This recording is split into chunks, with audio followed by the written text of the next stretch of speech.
All right, I've got a great show for you today. I've got two CEOs on opposite sides of the fence, one enterprise, one industrial. They're going to talk about how something as simple as a surveillance camera can bring down a corporate giant, how a IV drip machine can bring down a hospital network, and how something as simple as a wearable device can bring down a workplace. I think you should stick around and listen to this. It'll help you make better decisions about your own company.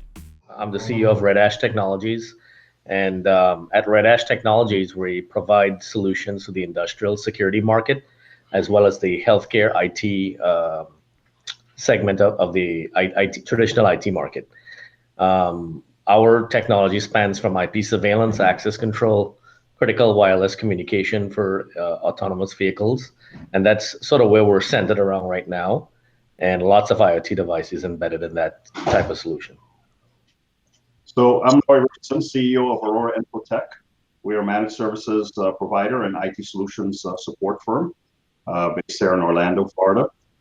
We provide basic, I would say, IT services, remote IT services to small to medium-sized enterprises, anywhere from security, cybersecurity assessments to patch remote management and monitoring, including patching, managed antivirus, managed firewalls, managed Wi-Fi solutions, etc. We're pleased to be here today and to have this discussion on IoT and how it meddles in our world and what we can expect to see coming up in the very near future. Rommel, could you start with just what you understand IoT? First, explain what IoT is, and then IoT, also kind of tell me what some of the problems are exactly. Well, the way I look at IoT, the acronym for those that don't know is the Internet of Things. So that can be a smart TV at home. It can be a surveillance camera in my world. It can be your biometric access control device. It can be a number of anything with an IP address on it that sits on a network that provides intelligent information. So there are all these sensors. You have an Alexa device at home. You say, Alexa, what's the time? Alexa, what's the weather? That's an IoT device, and it's in your house. And the trend that we're seeing, it's a bit scary. So I'm going to focus more on the industrial security side as I discuss this. So whether it's a commercial install or at a theme park or chemical plant, everyone's putting in an IP surveillance system or an IP access control system or some sort of communication. In the old days, this is a paradigm shift from 15 years ago, where we had the analog world where you would just plug in a little coax cable like you would put in the back of your TV into a little box you call a DVR, and then you record the cameras, whether it was 16, 32, 64, whatever that number is, and it's just a closed circuit television system. Today, when an enterprise rolls that out, whether it be like a major retailer, like those big box shopping stores, these solutions are a lot more intelligent, and the devices on them have the ability to gather a lot of information and provide a lot more in-depth insight, not just for security, but for business analytics. However, the security directors today treat it like they did 15 years ago. In this paradigm shift, these devices can become vulnerable over time because the hackers out there have found code issues that they can compromise, and these devices can now be used to create an attack within the network. Before you get too far ahead, which maybe people out in TV land are just listening, but I want to say this. So you're working for a theme park. Just pick, any theme park with a roller coaster, and you're saying before it was very disconnected from the world, and they had devices that could monitor things happening, or people falling. And they, carrying around their ice cream cone and a slip and fall accident, things like that going on. Be things that theme parks were concerned about, right? That and then the analytics and all of that nowadays are connected, essentially. Yes. And that's the things that make the world, the Internet of Things, important, and it's all connected and easy, and the benefits are all important in your world, right? But that also creates danger zones, right? Absolutely. So is that what you're saying? Yeah, the paradigm shift is creating danger zones, if you want to call it that. Yeah, because they're looking towards making it easy and accessible. That's creating new vulnerabilities that we've not had before. That's absolutely correct. And no code is perfect. So whether it be the smart TV at a theme park or whether it be the surveillance camera, those devices just don't get deployed and stay there till the end of their life.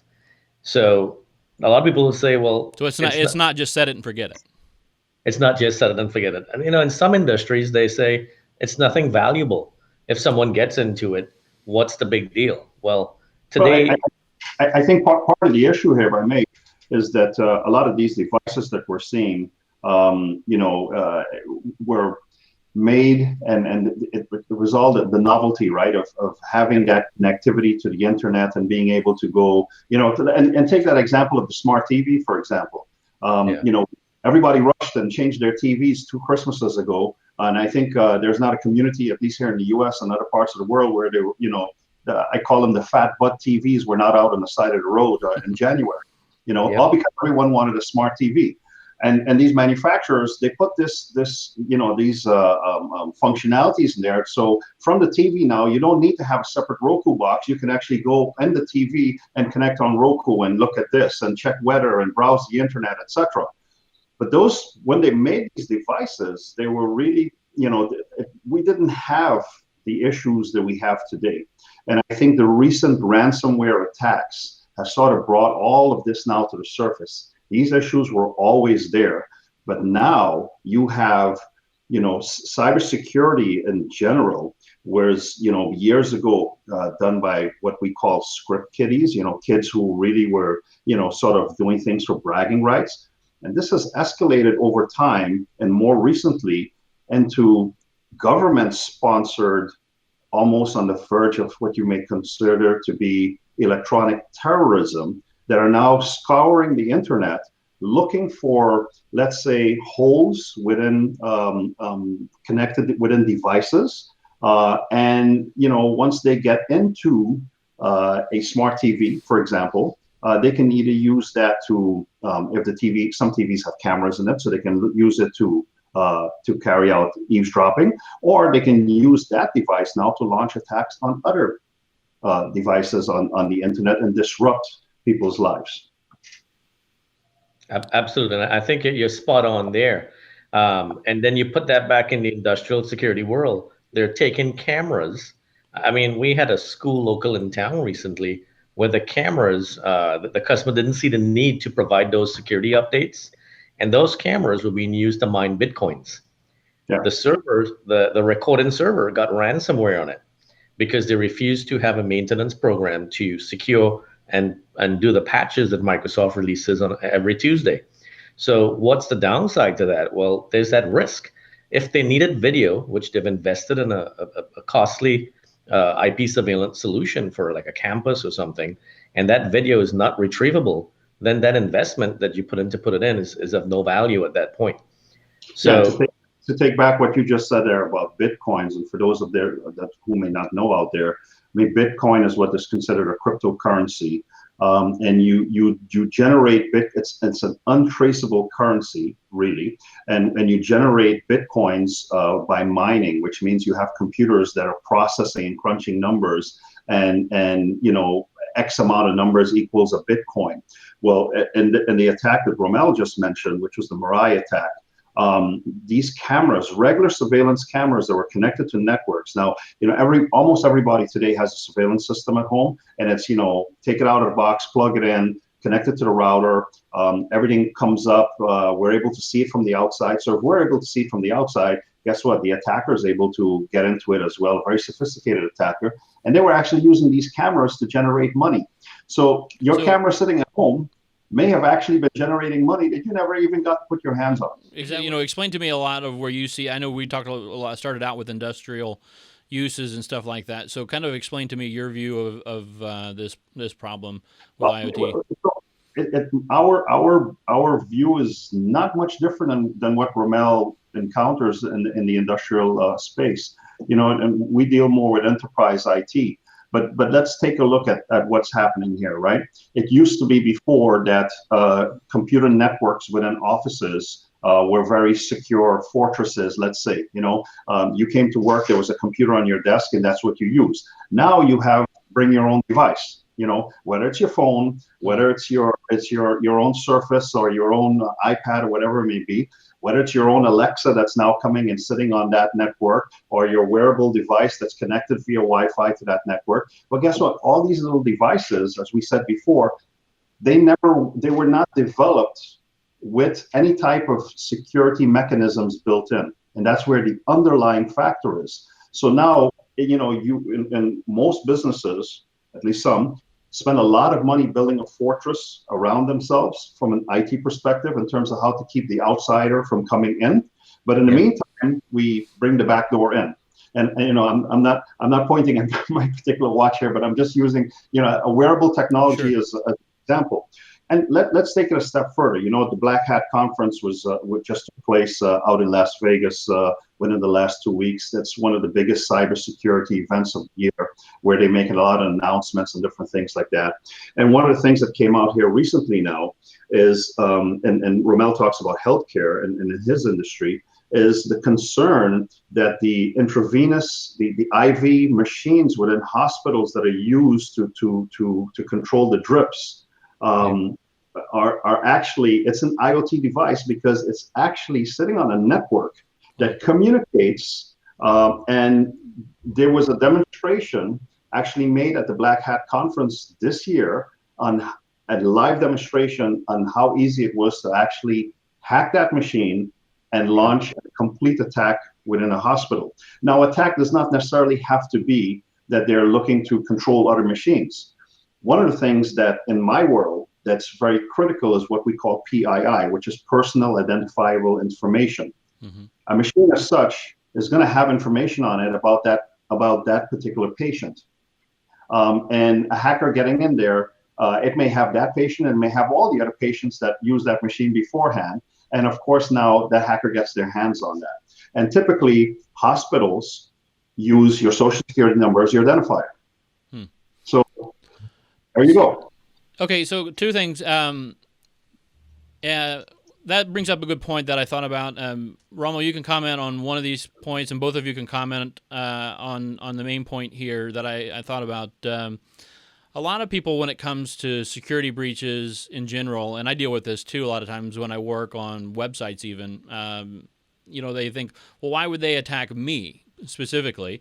And a lot of times I could be completely way off base here, but it has nothing to do with them. I think you referred to, like the personal identifiable information, cryptocurrencies. There's a lot of obvious reasons right there why it wouldn't have anything to do with them. But just kind of go more in that direction on that there of kind of go in that direction. Also, Rommel, with what he was talking about with the IV drip, with the camera story that you told me, is that interesting at all on how the offline, being able to hack offline, is that that brought that to mind? Is that something that, comment on that first and then go back to what I was asking about overall about why me, and so a lot of people don't think it's a personal thing.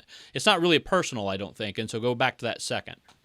Well, let me roll first to Roy's point about the drip machine, right? That patient information is actually worth 8 times the value of a credit card number, because they have all your information. So whether it's just what's on the computer network, what we call the computer network, but the reality is that's a drip machine. No one's considering that a computer in the office. Mm-hmm. Traditionally, IT is not even thinking of that as a device with a compromise, right? So and then there's this fortress that Roy mentioned. People spend a lot of money on this fortress. And then we'll go into a location and the server's by a window. About 6 to 8 weeks ago, I was up in New York, and I had a chance to, up at the Brooklyn Technology Center, to witness a test where they use a drone, and the drone was able to come up to the window, look at the lights on the computer. And that computer was offline, meaning there was no connectivity to the internet. Someone was able to put a flash drive in the computer from within the office, and a special code was executed on the computer.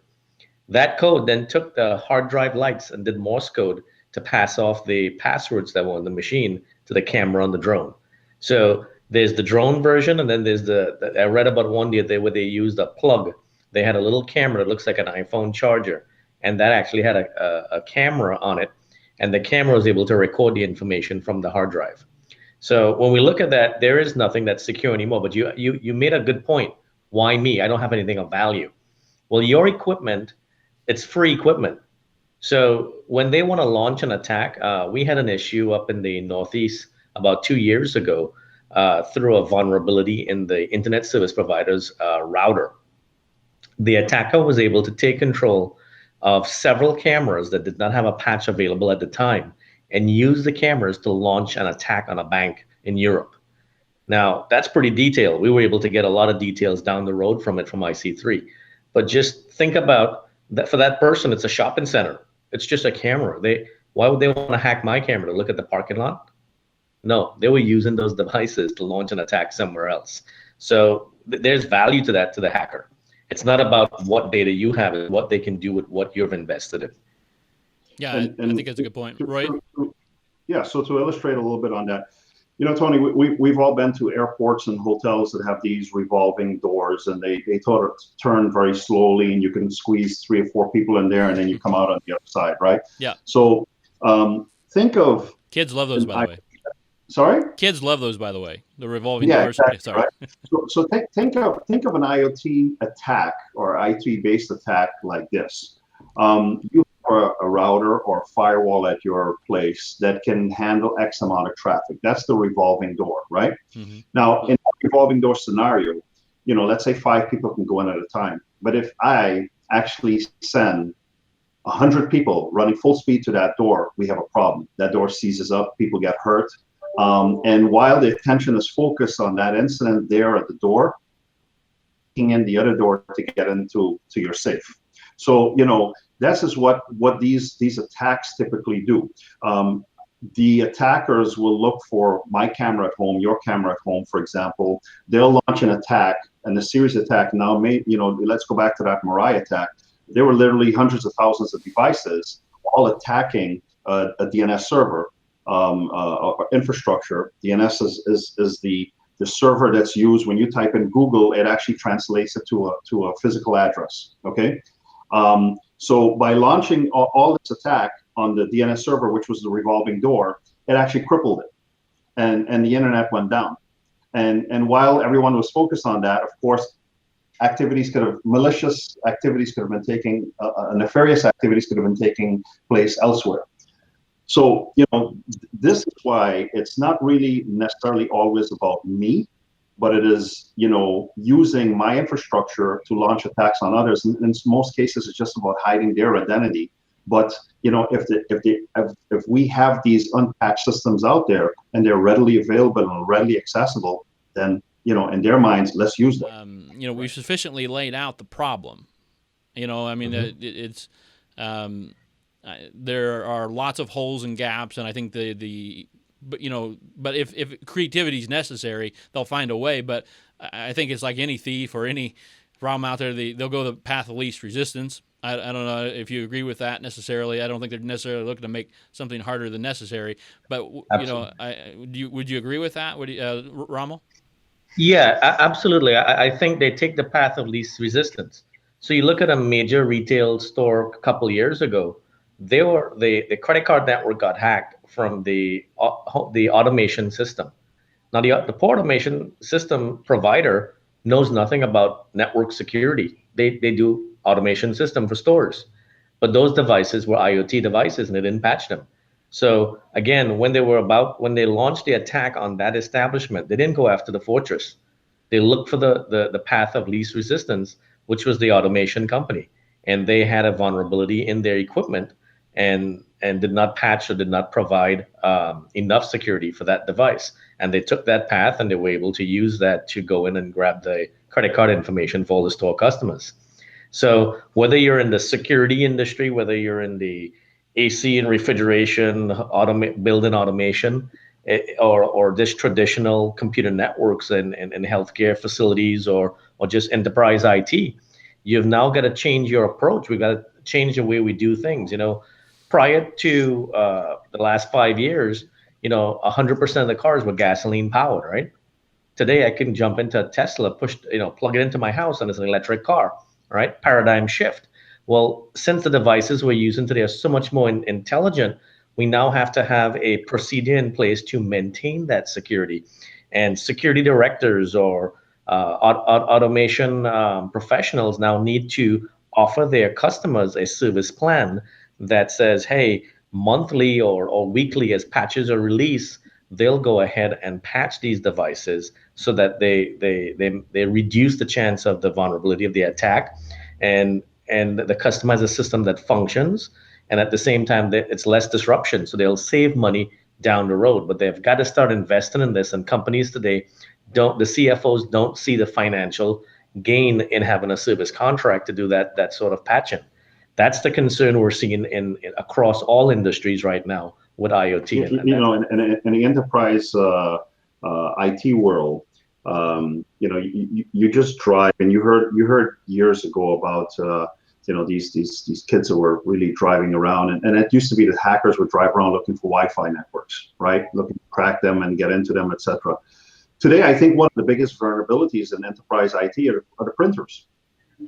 Almost every printer has a Wi-Fi access point built in to where you can make what is called a point-to-point. From my device, I can print directly to that printer without actually being on the network. Well, if I can actually print to that printer, and that printer is connected to the network, it's only a matter of time before somebody engineers some type of script that actually will bridge the network to that device, and now you have a backdoor. So once again, you've spent a ton of money building this wall around, but some of the most, we actually leave the back door unlocked with a welcome sign and a cup of coffee on the table is basically what it comes down to. Printers, you name it, and we can go down a list. And this is one of the areas that, in our cybersecurity assessments we look at, physical walkthroughs, besides also scanning on the network and taking a look at what we find. But sometimes just physically walking through a facility and taking a look at what is there brings certain things to mind. Like Rommel said just now, the server that's sitting by the window, you build an IT room, but you put the server with all the data on it right by the window. Right. You might as well just throw it out of the window. Yeah. The whole world is wireless, from our Fitbits to our animals to our servers, industrial. That we're all wireless is everywhere, and there's just so many vulnerabilities or access points that you can't think about it all. So let's talk solutions. Let's talk about, besides just sitting around worrying about it all the time. So now that you've got me sufficiently worried about it, or not worried about it, I can just sell it all and just live on an island somewhere, which sounds good to me. What do I really do about it? Because I'm not going to sit and run updates on all this things, because I'm sure that's not going to work. What do you guys suggest? Roy, why don't we kick it off with you? Well, I think that, we can look at it, I think, from two angles here. There are the angles that as IT solutions providers and security specialists we can provide. And then there's other angles as well, as what the industry needs to start adopting. I was just reading here today, for example, that there is a bill that's actually going through Congress right now, and it's called the Internet of Things Cybersecurity Improvement Act of 2017. Where the government is actually taking certain steps. They're implementing certain steps and mandating what IoT device manufacturers need to ensure for any type of IoT devices that are sold to the government. And one of which, of course, one of the points is that these devices must be patchable, and they must be patchable from remotely. A lot of devices today, and Rommel pointed it out before with security cameras, and you have other devices that are out there. We tend to buy them and plug them into our network, whether they're connected wireless or with a wire, and it's a set it and forget it. And then it's the old adage: if it ain't broke, don't fix it. And of course, it's static. It's static in the sense that whatever software that runs that device, whatever was put on from the time it was manufactured and boxed, is what remains. So if it was from 2007, it's still running 2007 firmware right now. In the meantime, I'm gonna go chuck my DVD player in the bedroom right now because I can't run the updates. It says it's unupdatable, so I now know that it's probably vulnerable, and it connects to Netflix. So I'm sitting here thinking right now, before someone hears this, I'm gonna go chuck it. And just because I put it out there, I have to throw it out now. And it's not, and the whole Kidding, of course, you know, but and let me say this, you know, our discussion here is not to instill the fear of course. in people. I mean, there are solutions there, but we need to, I think, first and foremost, we need to make sure that everybody awareness. We need to come with Right. awareness and understand that, you know, here these vulnerabilities are out there. Yeah. Um, we need to start looking at patches and maybe looking at, in some cases in the enterprise world, you know, it's difficult. The IT departments and some businesses, if they can afford an IT department, are understaffed. They're overtasked. They don't have time to run around and actually patch systems and patch. They can barely patch the systems that they have. More or less now, IoT devices are running on top of the network. Absolutely. Start identifying security providers who can come in and actually do testing on the network to see where the vulnerabilities are and assist with that patching, and then put together a proper security plan. And as one of the things that Rommel pointed out just now is, you know, maybe CIOs having more awareness and giving more attention, not only from an awareness but also a budget standpoint, and understanding what needs to be in place to deal with these attacks. Yeah. So I was trying to be the voice of panic, and you, of course, I think I was hoping you would be the voice of reason there. So that worked out perfectly. Rommel, what do you think about solutions? What from your viewpoint, what do you think? Well, first of all, the wireless technology that's out, it's fantastic. So I don't want to create fear out there. I mean, we're working on wireless technology that handles autonomous vehicles, right? So of course, there's a critical component here to security. However, what we're talking about is the basic security director. He's not a CIO, he's not a CTO. He's just in charge of laying out the cameras and the access control in a factory or distribution center. It's just the paradigm shift of you now need to talk to your service provider to provide you that service. It's pennies on the dollar typically. And by doing that on a regular basis, you reduce that vulnerability and you're going to have a more effective system. I mean, the purpose here is not to scare people with all this AI stuff that's Yeah, happening. yeah, It's beautiful. I mean, the efficiency of things that we're going to have in the next 2 to 3 years is going to be incredible. I think we're going to have a quantum leap in technology due to the AI developments in the last 2 years. However, while we're having that quantum leap and we're getting you see, when you talk to someone at home, they don't think of their Alexa as this quantum leap in technology, but Alexa, you start talking to her, she'll answer anything you want. She'll tell me what's going on my calendar tomorrow, what's the weather. Well, just that little piece of device is sophisticated. So when you now look at an industrial plant or a healthcare facility, you've got to have your facility directors thinking along the lines of who's going to maintain this for me as this goes on. And those things are handled, pennies on the dollar. What Roy calls it the MSP model in traditional IT. In the security world, it's your integrator or remote systems manager that handles this aspect of it. It's new to the industry, but we've got to see them look now for that approach so that they can continue to be successful in what they do as a business and not worry about the vulnerabilities that are out there. So I'm hoping today creates that awareness in the security industry. In the enterprise IT field, they've been really ahead of the game. So typically the IT directors know, hey, I must have antivirus, but I can't tell you how many times I have evaluated surveillance solutions or access control solutions that don't even have antivirus software on a Windows machine. I mean, Windows, I love it. However, every Tuesday there's a new patch. Microsoft finds a vulnerability every 2 weeks, or they're notified of one, and they produce one every Tuesday. So that tells you if I have an access control solution and the access control was intended, you spend the money to get a biometric, I don't know, a Palm biometric access control for a nuclear plant, but you never update the Windows, you never update the firmware on it, then it's not secure. You may as well just hand the keys to everyone else. Okay, well, okay. So what I hear you saying, you've kind of drawn the landscape there. There are the solutions really doesn't sound that complicated. It's pretty much just more on a proactive side, and the problem though, however, is very real and not from a panic driven kind of state, but it's very just matter of fact. This is what it is, and very aggressive. but the solution is very simple. And Yeah. it's really more of a thinking that needs to just be adopted. That has this is the real cost, actually. The real cost of the service that's not really looked at. People look at it more like a fixed cost of tangible cameras and stuff, and then I'm done with it. Whereas here's the longevity of the cost from maintenance to everything. But then here's what I'm kind of thinking.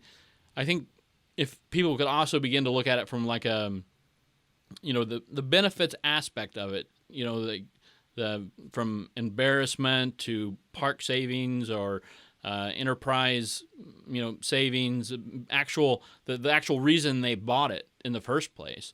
They want it to work, when they need it, which is why you have these. What are the benefits, and what, are there anything combined with just the maintenance and patches and things that you see out there that come with it? And then whoever wants to go first, just jump in. Well, I think you touched on something there just now that actually resonates with me, and you use the word embarrassment. We hear from time to time about companies, enterprises, and whether they're small business, and most of them have been large businesses that have been hacked in one way or the other. Those are the ones we know about. It is proven that a very large percentage of cyber attacks go unreported, and they go unreported because of the embarrassment, because of the potential losses that the company will experience. And let's face the fact, most companies do not really make it once it's known that they've been infiltrated. So that is a bit of a dark secret, so to say. I think that from an enterprise perspective, maybe start looking at yes, it's nice to have a firewall, but as Rommel said, and this is what we look at all the time when we go in to offer our managed services to a customer. We carry out a cybersecurity assessment to take a look at, not only try to take a look and this is what we do. We take a look at that company's network through the eyes of a hacker, both from an external and an internal perspective, because we tend to focus a lot on the external. Let's build a fort and stop everybody from coming in. But if internally, I can originate, and here's the thing, we always think of attacks coming from outside in, but actually attacks can originate from inside the network out. I can invite somebody to come in. Today, Roy, you hit on something, a point. Today I was at a site, a major entertainment and arts facility, and the CFO received an email about a payment that the CEO approved. It was a phishing email. Yeah. They knew the CEO's name, they knew the CFO's email, and they sent an invoice for the CFO to pay, and there was there was a correlation to the CEO authorizing it. Yeah. Which in reality he did not. And thank God the CFO looked at it and said, it doesn't look right. Let me go have a verbal conversation with him. I mean, phishing emails is probably one of the greatest vulnerabilities. I mean, if you're using a hosted platform like Microsoft 365 or Google, they tend to find about 90% of them. But that 10% is still there. I mean, they're getting very creative in how those phishing emails work. Yeah. So once a system is like that set up, how does that work on a daily basis? Like once you set it up, how does that work? I mean, just explain to me. Does it flag something, or I'm not as familiar with these things on your side. So does that kind of notify you, or does it just stop it, or do you not think about it once it's done and you guys monitor that, or? So yeah, well, the remote monitoring and management and is basically we monitor every device or every whether it's printer, whether it's a workstation, router, whatever. So if it's infrastructure related, desktop, laptop, we install an agent, we monitor it.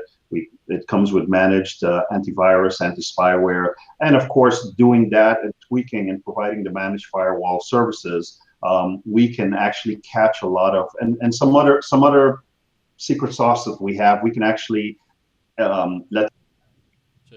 Okay, so I want to kind of begin wrapping this up a little bit, and I want to kind of end with a couple of points of why we did this, and I think you've made some fair points, and I just want to kind of recap a little bit, and then allow you guys to finish towards the end with anything that you want to mention about what we talked about, or about your companies. Again, just if you, again, obviously you guys do run companies, and if you want to mention your services at all, I think this would be the time to do it. If anyone's listened to the end, I think they definitely are interested.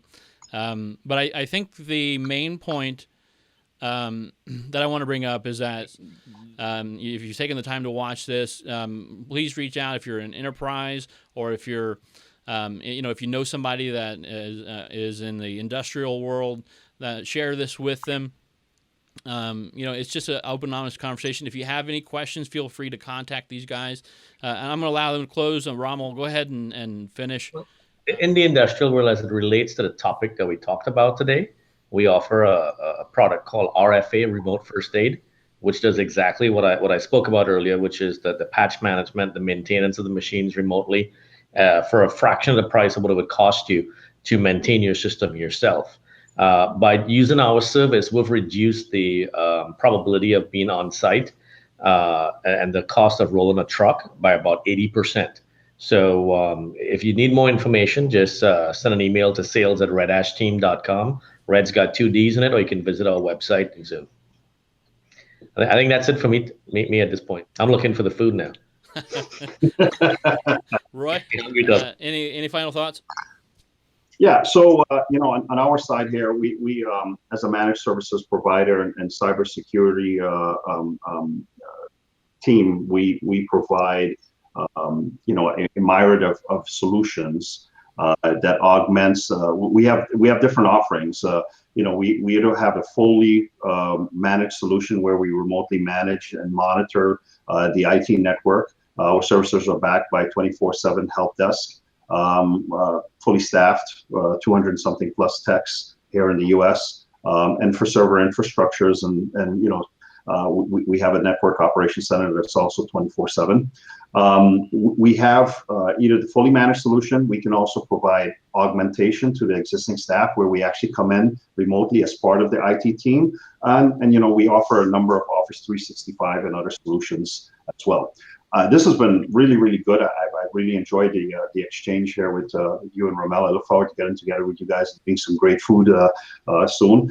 But maybe the final point that I would like to leave everyone, and I'm sure I can speak on behalf of all three of us, is the objective here is really to bring more about awareness. It's not to create any scare tactics and really get people. It's to maybe challenge a little bit the thought process and say, I didn't think about this. And if you obviously do need any type of assistance or support, you can reach out to info@Aurora, that's AURORA -infotech, one word, INFOTECH.com, and we'll be happy to provide some information on our services and see how we can come out and help you. Thank you, Tony. All right. Thank you, guys. Thank you, gentlemen. And again, my name is Tony at Fit Digital Marketing. And of course, you can reach me at sales@fitdigitalmarketing.com. Mainly, my goal is to just kind of bring some normalcy to the web with just human conversation. Obviously, if you have a business, you can reach out to me and we can do something very similar to what we did here tonight. Gentlemen, I've enjoyed talking to you as well. I've enjoyed just good conversation.